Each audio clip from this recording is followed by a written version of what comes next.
Zedekiah was just 21 years old when he became king of Judah, and he ruled for 11 years in Jerusalem. But he was not a good king.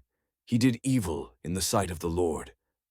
Instead of humbling himself and seeking guidance from the prophet Jeremiah, Zedekiah grew more stubborn. He rebelled against King Nebuchadnezzar of Babylon, even though he had taken an oath in God's name to remain loyal. The leaders and priests in Judah also followed this path of rebellion. They defiled the temple, mocked God's messengers, and closed their ears to every prophet who warned them. Time after time, the Lord sent warnings, because he had compassion on his people and his dwelling place. But the people mocked, despised, and refused to listen. Their hearts were hardened beyond turning back. Finally, God's patience came to an end. He allowed the Babylonians to march into Jerusalem. King Nebuchadnezzar's army showed no mercy.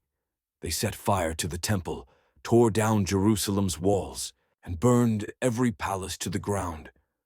The sacred vessels of God's temple were carried away to Babylon.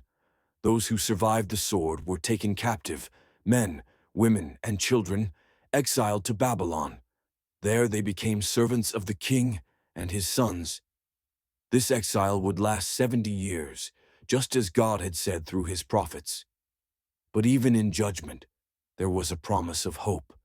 The land would enjoy its rest during the 70 years of desolation, a time God had ordained long before through his servant Jeremiah. Though Jerusalem had fallen, the story was not over. God's plan of restoration had already begun to unfold, quietly and faithfully, even in exile.